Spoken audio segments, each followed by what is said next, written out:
Kita bertauhid. Assalamualaikum warahmatullahi wabarakatuh. Alhamdulillah, asyhadu an la ilaha illallah wahdahu la syarika lah wa anna Muhammadan abduhu wa rasuluh. Sallallahu alaihi wa ala alihi wa man tabi'ahum bi ihsani ila yaumiddin. Sa muli ang lahat ng papurit pasasalamat ay tanging sa dakilang tagapaglikha. Naway kanyang pagpapala ay sa kanyang propetang si Muhammad alaihi salatu wassalam. At naway ipagkaloob ng Allah Jalla wa Ala ang kabutihan sa atin sa mundong ito at kabilang buhay upang sa gayon ay matatamo natin ang gantimpala na ating minimiti ang paraiso. Inshallah ngayong gabi ang ating pag-aaral ay sa Kitab at-Tauhid ni Sheikh Muhammad bin Abdul Wahhab rahimahullah, na ito ay sa paksa ng pumasok tayo o pumatong tayo sa paksa ng sino man ang sumusumpa ng panahon. Sinusumpa niyang panahon, tunay na siya ay nakagawa ng kamalian laban sa kanyang dakilang tagapaglikha. So kung kayo ay merong aklat, meron pong aklat si Sheikh Salih Muhammad Salih Al-Uthaymin rahimahullah, na kung saan ito ay ang share ng aklat na ito inshallah. Ito yung pagpapaliwanag ng aklat na ito ang ating kukunan ng aral na ating pag-uusapan at pagsasuluhan sa paksa na ito inshallah ta'ala.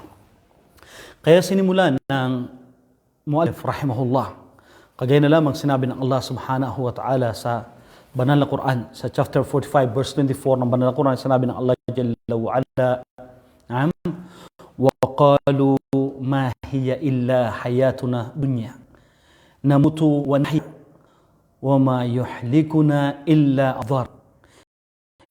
adhar wa ma lahum bidzalika min ilm inhum illa yadhunnun.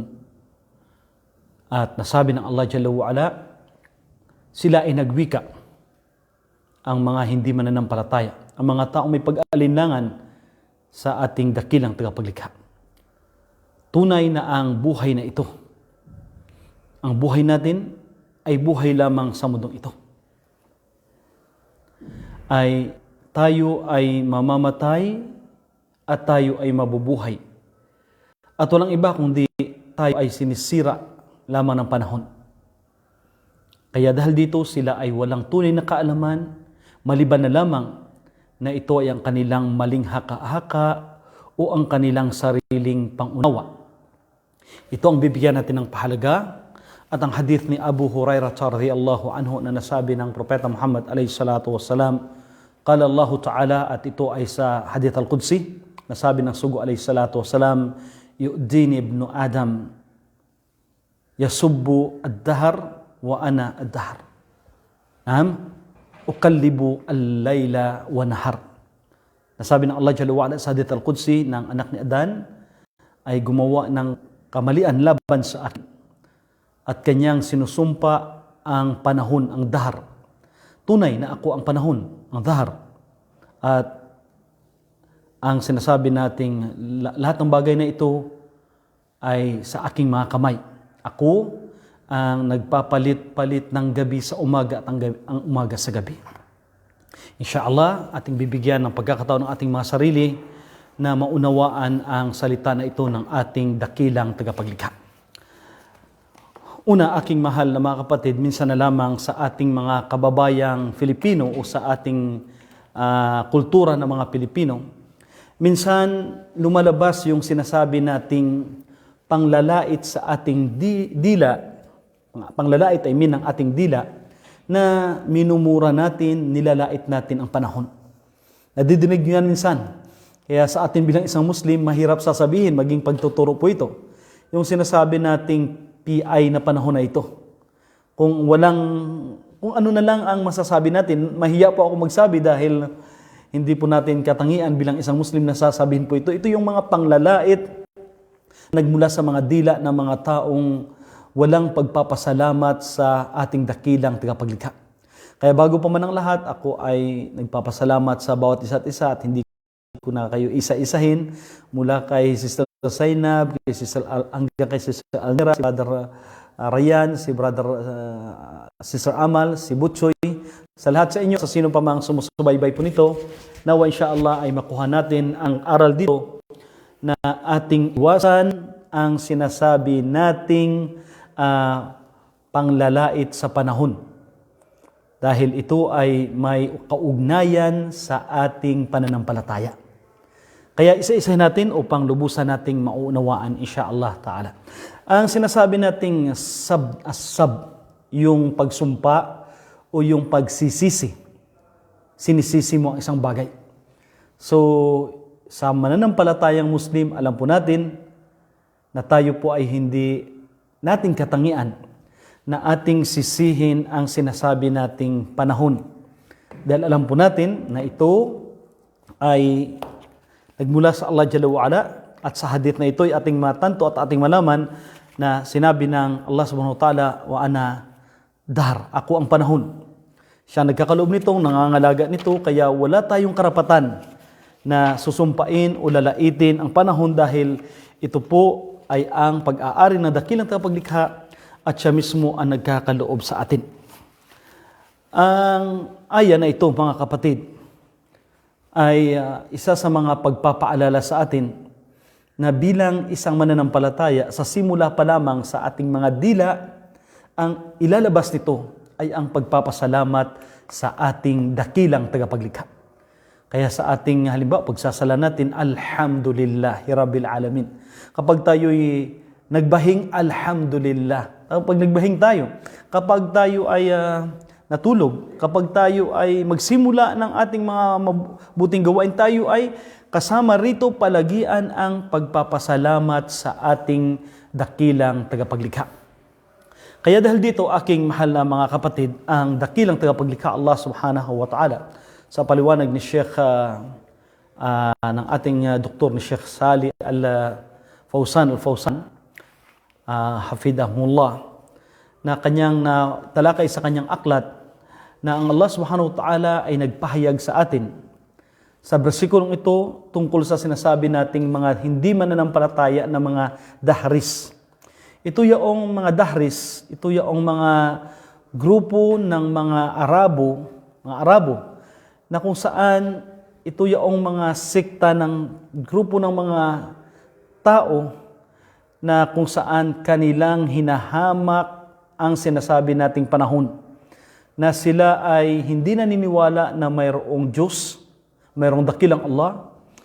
Hindi sila naniniwala sa sinasabi nating pagbabangon muli. Hindi sila naniniwala sa mga kaparusahan at mga gantimpala at ano pa mang naihanda ng Allah Jalla wa'ala sa kabilang buhay. Kaya para sa kanila, ang mundong ito ay dito lamang. Kaya sila ay nasisira lamang ng panahon. Kaya gaano sila nilayo sa katotohanan ng pagkakalikha sa atin, na tayong mga Muslim, alam natin na nilikha tayo ng Allah Jalla wa'ala sa kanyang sinabi sa banal na Quran, وَمَا خَلَقْتُ الْجِنَّ وَالْإِنسَ إِلَّا لِيَعْبُدُونَ. At hindi ko nilikha ang jin at tao maliban na lamang na ako ay kanilang sambahin. Kaya dahil dito alam natin ang layunin, at ito yung pinakamataas na uri ng kaalaman na ating nalalaman na ang pagkakalikha sa atin ay ang pagsamba natin sa ating dakilang tagapaglikha.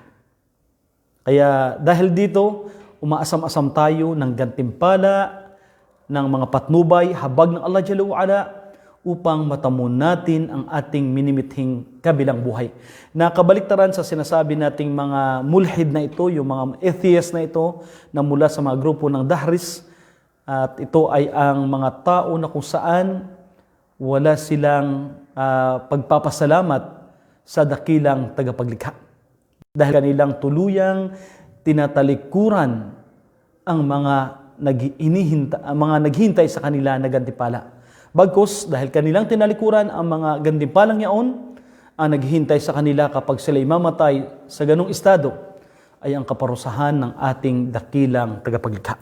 Kaya mga grupong ito ay nagmula sa mga Arabs at mula pa sa iba't ibang mga grupo ng tao na wala silang paniniwala sa sinasabi nating buhay sa kabila, na kung saan ang sa kanila ay kumain ka, matulog ka, magpakasaya ka, at hindi sila kumikilala sa dakilang tagapaglikha.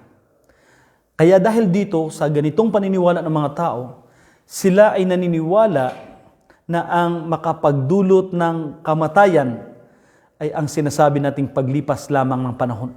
Natatanda ang tao, magkakasakit ang tao, manghihina ang tao hanggang sa mamatay na lamang. Ito ang kanilang sinasabi nating sisira sa kanila ang panahon. Hindi nila nalaman, hindi nila namalayan ang katotohanan na napakaraming mga propeta na pinadala ng Allah Jalla wa Ala na sila ay nagbibigay ng babala na may tanging dakilang tagapaglikha, na may kakayahang kumuha ng kanilang buhay, kagaya na sila ay napagkalooban, at ganoon din magbibigay ng gantimpala sa kanila at bubuhayin muli mula sa libingan. Kaya dahil dito, ang Allah subhanahu wa ta'ala ay kanyang sinagot ang kanilang mga hakang-hakang ito, na ito ay walang patunay at ito ay kanilang panghuhula lamang ayon sa kanilang sariling pagnanasa. Ayon sa kanilang sariling pagnanasa. Kaya pinaliwanag ni Sheikh Uthaymin rahimahullah na paano natin i-refute ang katayuan na ito. Una, ang isang tao kapag siya ay nagsasabi na ang kanyang intensyon wala siyang panglalait o wala siyang sinasabi nating hinanakit sa pangyayari na nagawa o nangyayari sa panahon. Dahil nakita natin minsan halimbawa, ang napakalakas na hangin, lalabas sa dila nila ang sinasabi nating panglalait sa klima na yaon. O kapag dumating yung baha, kaya nandyan sa kanila ang pangmumura. Halimbawa, sa mga ganitong tao ay talagang ito ang pangalawa na ating mapag-usapan dito. Kaya ang una na ito, nasasabihin mo lamang, napapagod tayo dahil sa sobrang init at sobrang lamig, na kanilang ipinapahayag lamang na ang panahon ay isa sa dahilan na ang kanilang kalusugan, ang kanilang kondisyon ay naging mainit o malamig o maging kasintulad nito. Dahil ito ay ang kanilang naramdaman na hindi naman nila yun na sisirain o lalaitin yung panahon. Kaya ang sinasabi nating ekspresyon na ito ay kasintulad sa statement o sa sinabi ni Prophet Lut alayhi salatu wassalam sa surah Hud ayat number 77 ng Banal na Quran, "Hadha yawmun asib." Hadha yawmun asib.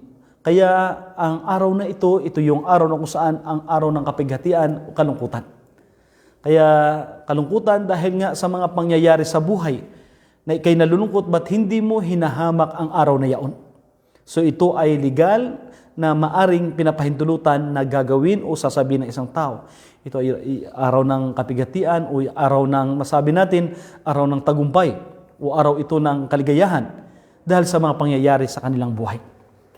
Ang pangalawa ay ang tao na kung saan ito yung sa paksa natin na sinagot ng Allah Jalla wa Ala ang mga dahris na ito, yung mga sinasabi nating dahris, ito yung tumutukoy ng kanilang panahon sa mundo, dahar, na ang kanilang panatili ay dahil sa panahon na ipinagkaloob lamang.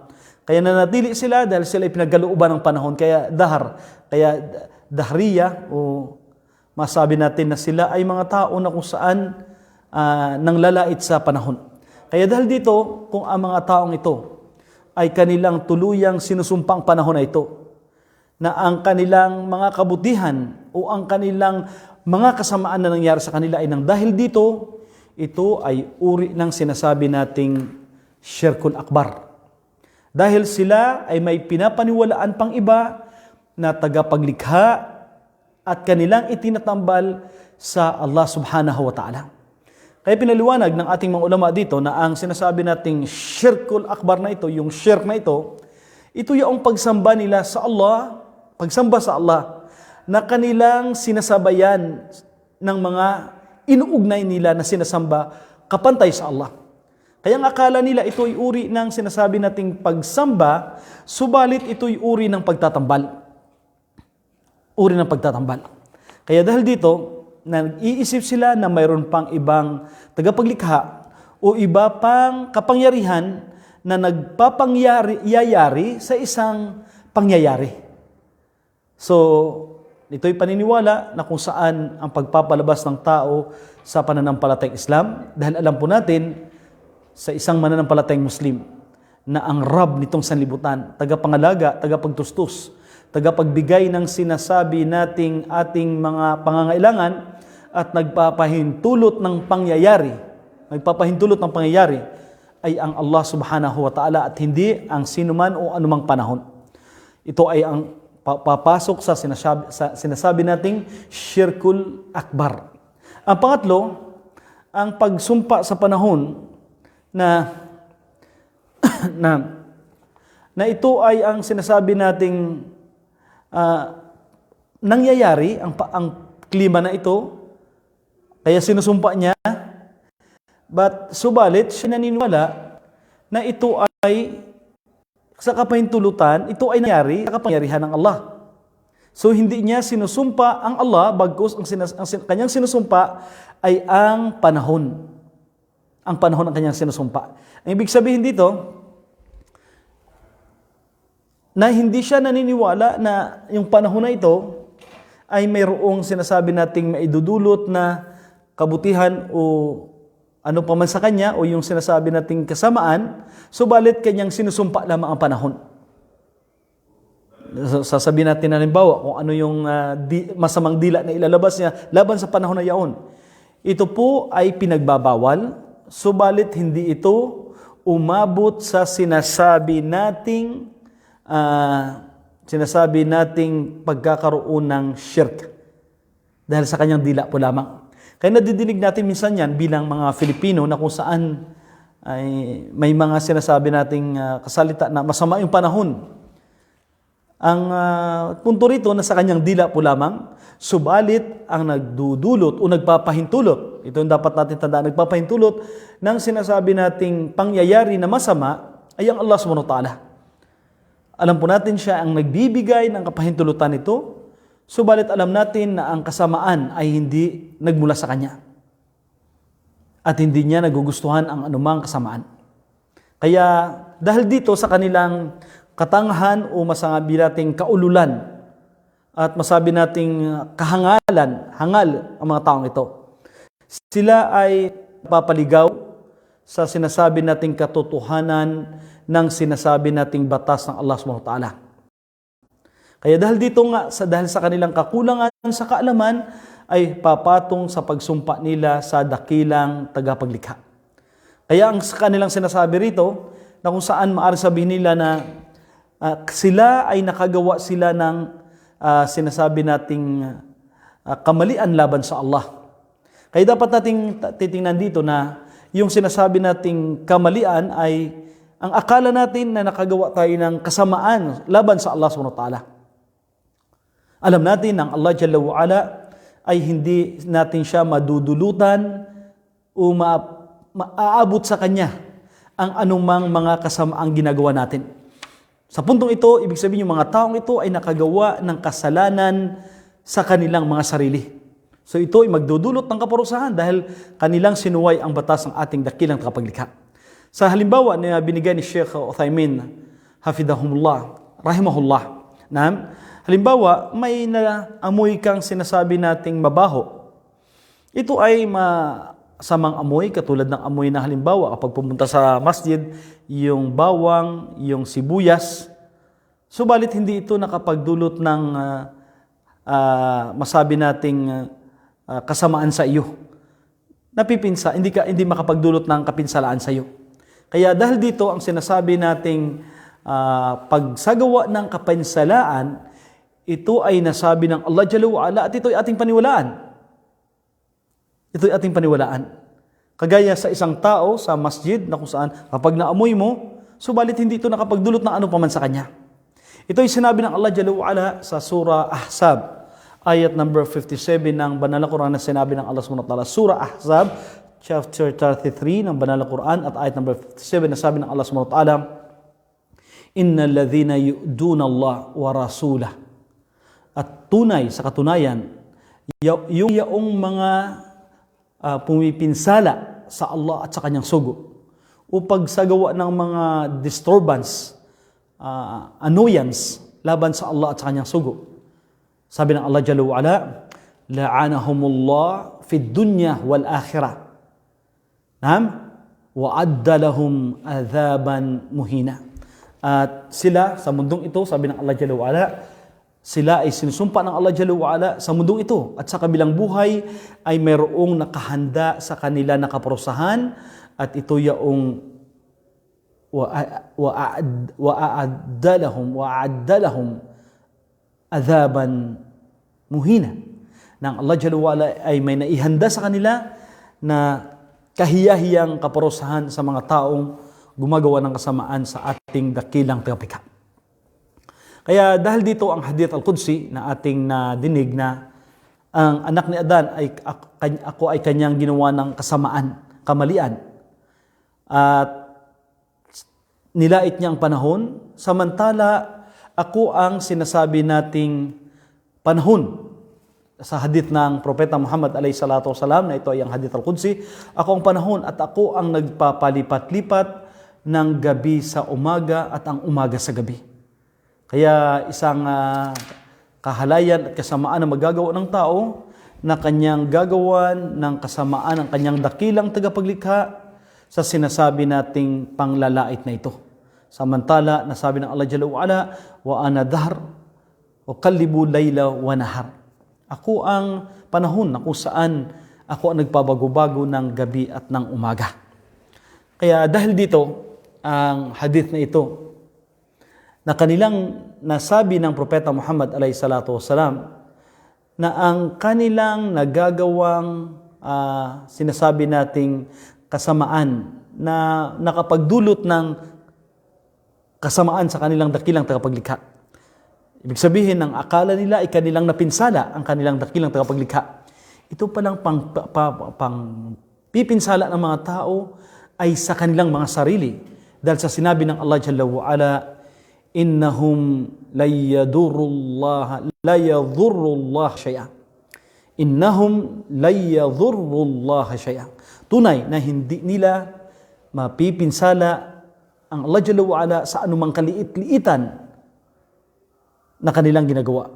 Walang anumang dadapo na pinsala sa ating dakilang tagapaglikha. Sa hadith al-Qudsi na inulat ni Imam Muslim na kung saan nasabi ng sugo sa kahulugan nito, o aking alipin. Sa hadith na kung saan ya ibadi. Ang dulo nun ay o aking alipin.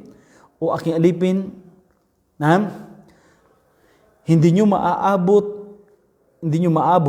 ang anumang pagsasagawa ng sinasabi nating pang-aapi sa akin. Hindi ito makapagdulot ng anumang kasamaan sa akin.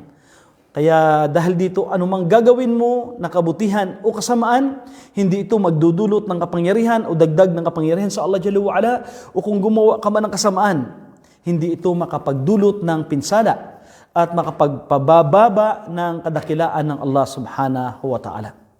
Kaya dahil dito sa aya na ito, na nasabi ng Allah Jalla wa'ala, وَقَالُوا مَا هِيَ إِلَّا حَيَاتُنَا الدُّنْيَا نَمُوتُ وَنَحْيَا وَمَا يُحْلِكُ إِلَّا دَهْرٌ. At ang buhay sa mundong ito ay yung buhay natin sa mundo na tayo ay mamamatay at tayo mabubuhay. Mamatay, ibig sabihin dito na ito lang ang kanilang paningin. Buhay tayo at mamatay tayo sa sunod na pagkakataon. At ang sisira sa atin na wama yuhlikuna illa dhar. At ang titigil sa ating pagpigil dito ay ang panahon po lamang. Kaya ang Allah Jalla wa'ala isumagot sa kanila, وَمَا لَهُمْ بِذَلِكَ مِنْ عِلْمٍ. At tunay na sila ay walang kaalaman sa mga bagay na ito. Kaya pinapahayag na sa tao na kung ito ang iyong prinsipyo, tunay na wala kang kaalaman. Bagus na sinabi ng Allah Jalla wa'ala, إِنْهُمْ إِلَّا يَذُنُّونَ. Tunay na ito ang kanilang pag-iisip o haka na nagmula sa kanilang sariling pangunawa na wala namang batayan. Kaya sinabi ng dakilang tagapaglikha, وَقَالُوا مَا هِيَ إِلَّا حَيَاتُنَا الدُّنْيَا نَمُوتُ وَنَحْيَا. Ito yung sasabi nating katangian ng mga hindi manampalataya na ang kanilang sariling saganang pag-iisip lamang ang kanilang tinitingnan. Kaya ang akala nila sila ay may katalinuhan. Sila ay puno ng kaalaman sa kabilang panig na sila ay wala silang anumang kakayahan. Kaya ang kanilang sinasabi na ang buhay na ito ay dito lamang sa mundo. wala nang sinasabing gantimpala o parusa. Kaya dahil dito, ang alam po natin bilang isang mananampalataya na ang katotohanan ng ating buhay na tayo ay may mga taong nabubuhay at may taong namamatay. May taong nabubuhay at taong namamatay. Kaya ito ang katotohanan ng buhay na kung saan ay mayroong dakilang tagapaglikha na alam niya ang pangyayari ito. Kaya ito ngayon ang cycle natin habang tayo ay nandito pa sa mundo, subalit darating ang panahon na wala ng oras at panahon na ang tao ay bubuhayin at papatayin at bubuhayin at papatayin. Ibig sabihin, kapag darating na ang oras ng sinasabi nating araw ng paghukom, wala ng mga taong pang isisilang at wala ng taong mamamatay. Kapag ang tao ay mabuhay sa libingan at walang pag-alinlangan na ito'y katotohanan, na sila'y gantimpalahan ng paraiso sa mga matutuwid at impyerno sa mga masasama. At sa hadith ng Sugo alayhi salatu wassalam, dadalhin at ipapahayag ang simbolo ng kamatayan at kakatayon at sasabihin, ngayon ang taga-paraiso ay wala ng kamatayan at ang taga-impyerno ay wala na rin kamatayan. Wala nang hangganan ng tao. Kaya ito ang parusang adjalo sa mga sumusuway at ito ang gadipala sa mga taong gumagawa ng kabutihan at nagbata sa mga pagsubok at mga pagtiis na kanilang naranasan sa ibabaw ng mundong ito. Kaya sa kanila ay kanilang sinasabi na وَمَا يُحْلِكُنَا إِلَّا الدَّارِ at walang kukuha sa amin maliban lamang sa sinasabi nating panahon. Kaya dito, ang kanilang pagkakasira o ang pangyayari ay kanilang sinasandal doon sa panahon. Hindi ayon sa kapangyarihan ng Allah na kadar na ipinagkaloob ng Allah subhanahu wa ta'ala. Bagkus, ang kanilang oras, ang kanilang panahon ay magkakasakit tayo, malulungkot tayo, magkakaroon tayo ng kasiyahan, maiksi yung buhay natin dahil ito ang panahon. Wala silang paniniwala. Kaya ang ibig sabihin sa maiksi nilang pangunawa ka ng sinasabi na ang kamatayan ay darating dahil sa panahon na ito'y naitala sa atin, na ito ay siya ang kukuha sa atin. Kaya dahil dito mga kapatid, ang sinabi ng Allah Jalla wa'ala na sila'y sinagot, وَمَا لَهُمْ بِذَلِكَ مِنْ عِلْمٍ. Kaya dahil dito, tunay na wala silang kaalaman. Kaya alam mo mga kapatid, napakahalaga po ito sa atin. Na tayo ay binigyan na ng Allah Jalla wa'ala ng kaalaman. At kung hindi pa natin paghandaan ang sinasabi nating kamatayang yaon, ano ang kabutihan ng ating pag-aaral? Kaya kilalahanin na natin ang totoong dakilang tagapaglikha na siya ang may karapatan ng ating pagsamba. Kaya bibigyan natin ng pahalaga ng puspusang pagpapahalaga ang pagsamba sa Kanya. Kaya dito ay masabi natin na sila ay mga taong sariling kapakanan lamang ang kanilang sinusunod. Kaya dahil dito, maging may mga tao sa atin dito sa ibabaw ng mundo ngayon na sariling pangunawa ang kanilang kinikilalang Diyos. Halimbawa, nasabi nila na ang Diyos namin ay namatay, ang Diyos namin ay lalaki, ang Diyos namin ay kumakain. Itong saganang mula lamang sa inyo. Dahil ang Allah Jalla wa'ala ang tunay na tagapaglikha. Siya po ay hindi niya katangian ang magiging isang lalaki, hindi niya katangian ang mamatay, hindi niya katangian ang kakain. Bagkus siya ay walang hangganan at siya ang nagbibigay ng ating pangangailangan at siya ang magbibigay ng ating buhay. Kaya dahil dito nasabi ng Allah Jalla wa'ala, Nam inhum illa yadunnun. Kaya ito ay sinasabi nating mga guni-guni lamang. Ito ay mga kahibangan, umaling pag-aakala ng kanilang mga sarili. Dahil nga ito ay isang illusion lamang. Alladhina yadunnuna annahum mulaqu rabbihim. Kaya dahil dito, tunay sa surah Al-Baqarah, sila yaong tunay na naniniwala na kanilang matatamo at matatagpuan ang kanilang pakikipagkita sa kanilang dakilang tagapaglikha. Ito yung katangian ng isang tunay na mananampalataya. Kaya tayo bilang Muslim, ang buhay sa mundo ay pasamantala at sa totohanan, hindi tayo nilikha ng Allah Jalla wa'ala dito lang sa mundo. Tayo ay nilikha para sa kabilang buhay. Ito na yun ang mga salita ng mga naunang propeta sa kanilang maklat, sa Taurat, sa Sabur, sa Injil, na kung saan ito ay hindi na nakita. Kaya ang banal na Quran at ang sunnah ni Muhammad alayhi salatu wasalam ay nagbibigay ng katotohanan ng sinasabi nating kabilang buhay. Kaya ikaw bilang isang mananampalatayang Muslim, ikaw yaong gumaganap ng sinasabi nating katuruan ng iyong dakilang tagapaglikha.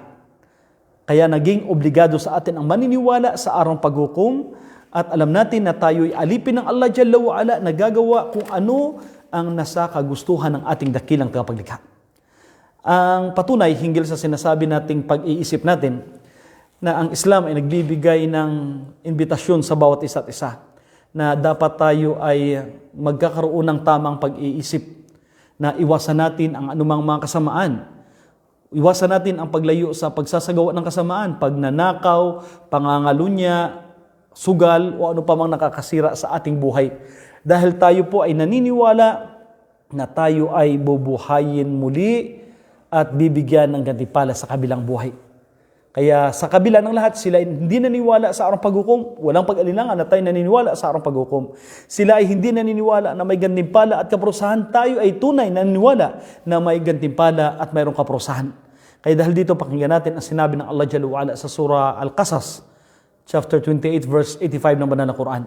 Innal ladhina farada alayka al-Quran. Innal ladhina farada alayka al-Quran. Laradduka ila ma'ad. Tunay na pinagkaloob ng Allah Jalla wa Ala sa iyo, ya Muhammad, ang Quran. Na sa katotohanan na ikaw, laradduka ila ma'ad, na ikaw ay babangunin muli sa araw ng paghukom at gagantimpalahan ng ating dakilang tagapaglikha. Kaya pinadala niya ito ang Banal na Quran na mayroon siyang batas, may mga alituntunin na dapat nating susundin upang sa gayon ay magiging maayos ang ating pagkilala at mapagandaan ang katotohanan ng buhay na ito. Kaya may mga tao na kung saan na ito ang kanilang paniniwala. Kaya dahil dito, silang mga tao na kung saan hindi nila pinapahalagahan ang pagsagawa ng kabutihan. Kaya sila ay naging sundalo ng Satanas sa mundong ito upang lilituhin ang mga tao. Dahil nasa kanila ay para matamo lamang ang sinasabi nating kaligayahan sa anumang pamamaraan. Alam natin ang Allah Jalla wa Ala ay kanyang sinabi sa Banal na Quran, Surah Yunus, ayat number 56 ng Banal na Quran, Huwa yuhyi wa yumit wa ilayhi turja'un. Siya ang nagbibigay ng buhay at kumukuha nito at sa atin at sa kanya ang ating pagbabalik. Kaya dahil sabi pa ng Allah Jalla wa Ala sa Surah Al-Imran, ayat number 49, wa uhyil mauta biidnillah. At siya ang nagbibigay ng buhay sa mga patay. Kaya walang pag-alinlangan ng Allah Jalla wa Ala ay sadyang makapangyarihan sa kanyang pagsabi lamang mangyari at mangyari nga. Kaya sinasabi natin na ang Allah Jalla wa Ala, siya yung sinasabi nating wag niyong laitin ang panahon dahil ako ang panahon. Ito ay pinahayag ng Allah Jalla wa Ala na kung saan ang hadith na ito ay hadith al-Qudsi o hadith ilahi o hadith Rabbani, na kung saan binigay ng Allah Jalla wa Ala ang lingua statement na ito kay Muhammad alayhi salatu wasallam upang sasabihin. Kaya dahil dito, ang sinasabi nating pagpapahalaga dito ay dapat bigyan ng taos-pusong pagpapahalaga sa katangian ng dakilang tagapaglikha na siya ang panahon. Kaya wag nating lalaitin ang panahon. Kaya sa isa pang hadith na kung saan, o anak ni Adan, kayo ay gumawa ng sinasabi nating kasamaan laban sa inyong Panginoon. Tayo po'y anak ni Adan. Tayo po ay pinahayag ng Allah na tayo ay nanggaling sa ama nating si Adan. Hindi kasi tulad ng iba na kung saan sila ay nanggaling daw sa sinasabi nating unggoy. Kaya malapit sa Darwin's theory, na kung saan ang kanilang paniniwala ay kinuha sila sa sinasabi nating unggoy. Kaya yun ang kanilang paniwala. Kaya tingnan natin naman kung ano ang kanilang pag-uugali.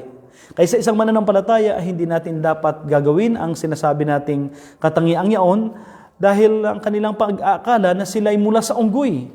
Kaya tayo ay mula tayo sa sinasabi nating lahi ni Adam alayhi salatu wasalam, na alam natin na nagpatira pa ang anghel sa kanya. Na ang Allah Jalla wa Ala ay inutusan niya ang mga anghel na nagpatira pa at ganoon din nilikha siya mula sa kanyang sariling kamay ng Allah Jalla wa Ala. Ito ang kapangyarihan ng Allah Jalla wa Ala at inhipan siya ng ruh, ng kaluluwa ng Allah Subhanahu wa Ta'ala. Kaya ginawa na khalifa kapangagan itong sanlibutan. Kaya hindi po tayo sa isang unggoy nang galing. Kaya napakarami pang unggoy, ibig sabihin hindi pa naging tao ang mga yun. Kaya mga tao na ito, ang ating sagot sa kanila, kung ito ang iyong katangian na kayo ay unggoy, totoo naman na ganun ang iyong katangian pala. Kaya subalit aming pinapaalam sa iyo na hindi tayo maging katulad nila. Na mag-uugali tayo, pag-uugali na isang tunay na mga mananampalataya. Kaya dahil dito, bigyan natin ng pagpapahalaga na huwag nating abusuhin ang panahon, huwag nating laitin, bago sa kabila ng lahat, ay humingi tayo ng tulong sa Allah Jalla wa Ala laban sa mga salitang ito, dahil alam po natin na ito ay panglalait at pangbabastos laban sa inyong Panginoon. Samantalang Allah Jalla wa Ala naman siya ang tagapangalaga ng panahon at siya ang tagapagpapahintulot nito. Kaya nga sinabi ng Allah Jalla wa Ala sa Surah Al-Imran, ayat number 14 ng Banal na Quran, وَتِلْكَ الْأَيَّامُ نُدَاوِلُهَا بَيْنَ النَّاسِ. At kaya magkagayon ang mga araw ay naging siya ang nagpabago-bago nito. Meron sa inyong may kabutihan at meron sa inyong mga kasamaan. Kaya may mga tao na sa araw na ito ay gumawa ng kabutihan o kasamaan, o kabutihan o kasamaan. May pagbabago-bago. At ito ay nagmula sa ating dakilang tagapaglikha, ang kapahintulot. Kaya nasabi niya, siya ang nagpapalit ng gabi sa umaga. Kaya dahil dito, wala nang iba pang Diyos maliban sa Allah Jalla wa Ala. Al-Muqallib, ang Allah Jalla wa Ala, na siya ang nagpapalit-palit ng ating panahon kung ano man ang pangyayari. Kaya dahil dito siya ay lubusang makapangyarihan na ang gabi ay susunod na naman umaga, ang umaga ay susunod naman ang gabi. Ang ilan sa mga ulama ay nagsasabi na ito ay mali na sasabihin natin na ang pangalan ng Allah ay Dahar. Sabi ni Ibn Hazm, ito ay sabi niya, hindi karapat-dapat na sasabihin natin na kung sabi na Dahar, ay ang kanyang pangalan ay si Dahar. Sabi ni Ibn Hazm, subhanallah. Okay, magpatuloy na lang natin. Intuan na natin ang sadkato. Dali bro, tapusin ko na ito, mga sister, ay isang paniniwala sa Islam na ang Allah siya ang nagpapalit-palit at nagpapalipat-lipat ng gabi at umaga. Subalit, ang ilan sa ating mga ulama ay nagsasabi na hindi siya karapat-dapat na tawagin na siya ang nangangalang Dahar. Subalit sa akat ni Ibn Hazm, na kung isa sa mga scholar sa unang kapanahunan, rahimahullah, na kanyang sinabi na ang Dahar ay isa sa pangalan ng Allah subhanahu wa ta'ala. Kaya ang ating kukunin ay kung ano yung nasabi ng Allah, nasabi ng Sugo alayhi salatu wasalam, na siya ay kilalahanin natin ayon sa kanyang sinabi, dahil siya naman ang pinakamakapangyarihan sa lahat. At Assalamualaikum warahmatullahi wabarakatuh. Insyaallah bigyan natin ng pagkakataon ng ating mga sarili na matutunan pa ang iba't ibang mga aral nito upang sa gayon ay magkakaroon tayo ng tamang pangunawa sa ating din. Wassalamualaikum warahmatullahi wabarakatuh. Subhanakallahumma wa bihamdik asyhadu an la ilaha illa anta astaghfiruka wa atubu ilaik. Assalamualaikum warahmatullahi